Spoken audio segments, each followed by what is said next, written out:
ఏపీలో వైసీపీ ఓటమి తర్వాత నియోజకవర్గానికి దూరమైన ఆ నేత ఇప్పుడు తిరిగి యాక్టివ్ అవటానికి తెర వెనక చక్రం తిప్పుతున్నారట. ఘోర పరాజయం తట్టుకోలేక ఓట్ల కౌంటింగ్ రోజే ఫ్యామిలీతో సహా సెగ్మెంటు నుంచి బిచానా ఎత్తేసిన ఆయన ఇంతకాలం ఎక్కడున్నారో కూడా అక్కడ ప్రజలకు ఆచూకీ లేకుండా పోయింది. దాంతో ఆయన తిరిగి సొంత సెగ్మెంటుకు తిరిగొస్తారా లేదా అన్న చర్చ మొదలైంది. ఇప్పుడు ఆ చర్చకు ఫుల్ స్టాప్ పెట్టే పనిలో పడ్డారట. సొంత క్యాడర్ను కాపాడుకుంటూ తానేంటో నిరూపించుకోటానికి తెర వెనుక వ్యూహాలు పన్నుతున్నారట.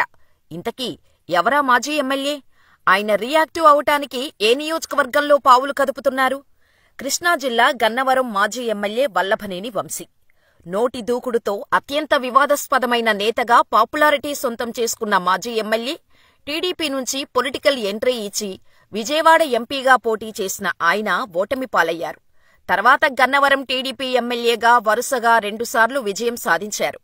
2019లో రెండోసారి గెలిచాక టీడీపీ అధికారంలోకి రాకపోవటంతో తన దారి తాను చూసుకొని వైసీపీ పంచకు చేరారు. మళ్లీ వైసీపీనే అధికారంలోకి వస్తుందన్న ధీమాతో టీడీపీ ముఖ్యనేతలతో ఇష్టానుసారం నోరు పారేసుకుంటూ చెలరేగిపోయారు. గత ఎన్నికల ఓట్ల కౌంటింగ్ రోజు పోలింగ్ సరళిని గమనించి కౌంటింగ్ కేంద్రం నుంచి మధ్యలోనే మాయమయ్యారు. అటు రాష్ట్ర వ్యాప్తంగా వైసీపీ కూడా ఘోర పరాజయం పాలవటంతో నియోజకవర్గానికి దూరంగా క్యాడర్కి అందుబాటులో లేకుండా పోయారు. ఎంతలా అంటే ఆయన ఎక్కడున్నారా అని అధికార పార్టీ నేతలు ఆరా తీసినా కూడా ఆచూకీ దొరకలేదట.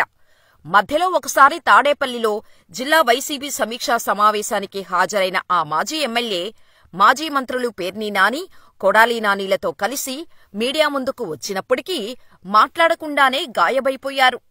వల్లభనేని వంశీ కోసం 7 నెలలుగా ఇటు సొంత పార్టీ నేతలు, అటు అధికార పార్టీ నేతలు ఎంత ఆచూకీ తీసినా ఎక్కడ ఉన్నారో కూడా కనిపెట్టలేకపోయారు.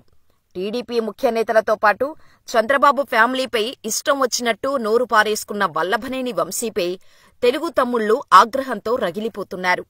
ఎన్నికల ఫలితాలు వెలువడగానే విజయవాడలోని ఆయన ఇంటిపై దాడికి కూడా ప్రయత్నించటంతో పోలీసులు ఎంటరై పరిస్థితి చక్కదిద్దాల్సి వచ్చింది. గన్నవరం టీడీపీ కార్యాలయంపై దాడి కేసులో A71గా వంశీని ఎలాగైనా అరెస్ట్ చేయాలని పోలీసులు విశ్వప్రయత్నాలు చేసినా ఆయన దొరకలేదు. ఆ కేసులో వంశీ మినహా అందరినీ పోలీసులు ఇప్పటికే అరెస్ట్ చేశారు.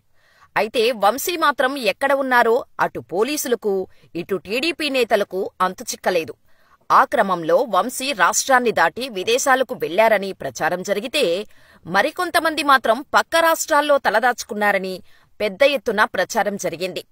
అటు చూస్తే 2019 ఎన్నికల్లో వంశీపై వైసీపీ నుంచి పోటీ చేసి ఓడిపోయిన యార్లగడ్డ వెంకట్రావు గత ఎన్నికల్లో టీడీపీ నుంచి పోటీ చేసి ఘన విజయం సొంతం చేసుకున్నారు. ఇటు వంశీ కనిపించకుండా పోవటంతో గన్నవరం నియోజకవర్గంలో వైసీపీ అనాథలా తయారైంది. అధికారంలో ఉన్నప్పుడు చేసిన అరాచకాలు, దౌర్జన్యాలకు సంబంధించి వంశీ అనుచరులు అరెస్టవుతున్నా పట్టించుకునే దిక్కు లేకుండా పోయింది. ఆ ఎఫెక్టుతో సొంత పార్టీ శ్రేణుల నుంచి వస్తున్న విమర్శలకు ఇప్పుడు తెర వెనుక ఉండే సమాధానం చెప్పే ప్రయత్నం చేస్తున్నారట వంశీ. కూటమి ప్రభుత్వం అధికారంలోకి రాగానే గన్నవరం నియోజకవర్గంలో పరిణామాలు శరవేగంగా మారిపోయాయి. వరుస అరెస్టులతో వైసీపీ శ్రేణులు బెంబేలెత్తిపోతున్నాయి. వంశీ కూడా అరెస్టు భయంతోనే పలాయనం చిత్తగించారన్న ప్రచారం జరుగుతోంది. ఇప్పుడు ఆ ప్రచారానికి సైలెంట్గా చెక్ పెట్టే ప్రయత్నం చేస్తున్న వంశీ గన్నవరం నియోజకవర్గం వైసీపీలో జరుగుతున్న మారుతున్న పరిణామాలను నిశితంగా గమనిస్తున్నారని ఆయన అనుచరులు అంటున్నారు. ముఖ్యంగా గన్నవరం నియోజకవర్గంలో వైసీపీ ముఖ్యనేతలే టార్గెట్గా గత 7 నెలల వ్యవధిలో నమోదైన కేసులు, అరెస్టులు, దాడులు లాంటి అంశాల విషయంలో వంశీ పార్టీ వారికి నేనున్నాను అనే భరోసాను ఇస్తున్నారట. గన్నవరం టీడీపీ కార్యాలయంపై దాడి కేసులో 89 మంది నిందితులను చేర్చగా తాను కూడా ఒక నిందితుడైన వంశీ మిగిలిన వారికి ఏ రకమైన సహాయ సహకారాలు అందించలేదని వైసీపీ వర్గాలు ఆగ్రహంతో ఉన్నాయి. కూటమి ప్రభుత్వం వచ్చిన తర్వాత పాత కేసులు మొత్తం తిరగదోడుతుండటంతో గన్నవరం నియోజకవర్గంలో నెలకొన్న పరిణామాలు, నేతలపై నమోదైన కేసులను మాజీ ఎమ్మెల్యే సీరియస్గా తీసుకున్నారట. అందులో భాగంగా కేసులకు సంబంధించి ప్రత్యేక ఏర్పాట్లు చేస్తున్నారట. జిల్లా స్థాయిలో స్పెషల్ కోర్టులో బెయిల్ వ్యవహారాలు చూడటానికి ఒక టీంని, అవసరమైతే సుప్రీంకోర్టు, హైకోర్టు మెట్లు ఎక్కటానికి ఇంకో టీముని ప్రత్యేకంగా నియమించి కేసుల బాధ్యతను భుజానకెత్తుకున్నారట. అనేక కేసుల్లో ఇటీవల వంశీ ప్రధాన అనుచరులతో పాటు కీలక నేతల అందరిపైనా కేసు నమోదయింది. పలువురిని అరెస్ట్ చేశారు. దాంతో వారికి భరోసా కల్పించటానికి, వారి కుటుంబాలకు ఆర్థికంగా సహాయం అందించటంతో పాటు న్యాయపరమైన వ్యవహారాలను తెరవెనక ఉండి సూపర్వైజ్ చేస్తున్నారట.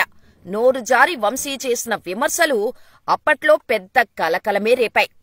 వంశీ ప్రోద్బలంతో గన్నవరం నియోజకవర్గంలో జరిగిన దాడులకు ప్రస్తుతం వైసీపీ శ్రేణులు మూల్యం చెల్లించుకుంటున్నాయి. వంశీ సైతం కేసుల చట్రంలో ఇరుక్కున్నారు. దాంతో ఆయన నియోజకవర్గానికి ముఖం చాటేస్తున్నారు. అయితే దీర్ఘకాలం కేడర్కు అందుబాటులో లేకుండా పోతే రాజకీయంగా అసలుకే ఎసరొస్తుందనుకున్నారో ఏమో, వంశీ తిరిగి యాక్టివ్ అవ్వటానికి గ్రౌండ్ ప్రిపేర్ చేసుకుంటున్నారట. తనతో పాటు వైసీపీ వారిపై పెట్టిన కేసులకు సంబంధించి న్యాయ నిపుణులతో చర్చిస్తూ వాటి నుంచి బయటపడే పనిలో ఉన్నారంటున్నారు. వైసీపీ వారికి ఆర్థికంగా అండగా నిలబడుతూ కేసుల చిక్కులు తొలగిపోగానే నియోజకవర్గానికి వచ్చి అందర్నీ కలుస్తానని తన వారితో చెప్పిస్తున్నారట. తాను ఎక్కడున్నారనేది ఇప్పుడు అప్రమత్తమని, ప్రస్తుత సంక్షోభ పరిస్థితుల నుంచి అందరూ బయటపడ్డాక పార్టీ యాక్టివిటీస్ మొదలు పెడతామని సూచిస్తున్నారట. కేసులు, దాడులు, అరెస్టులపై ఆందోళన చెందవద్దని, తన కేసుకు సంబంధించి ఒక క్లారిటీ వచ్చాక నియోజకవర్గంలోనే త్వరలోనే సమావేశాన్ని నిర్వహించి నేతలందరినీ కలుస్తానని రాయబారాలు పంపుతున్నారట. తన రాజకీయ భవిష్యత్తు కోసం వంశీ పడుతున్న పాట్లు ప్రస్తుతం గన్నవరం సెగ్మెంట్లో హాట్ టాపిక్ గా మారాయి. వంశీ ప్రయత్నాలు ఫలించి తమవారు బెయిలుపై బయటకు వస్తే చాలని నిందితుల ఫ్యామిలీలు ఎదురు చూస్తున్నాయి. చూడాలి మరి వంశీ అన్నీ చక్కపెట్టుకొని ఎప్పుడు వస్తారో.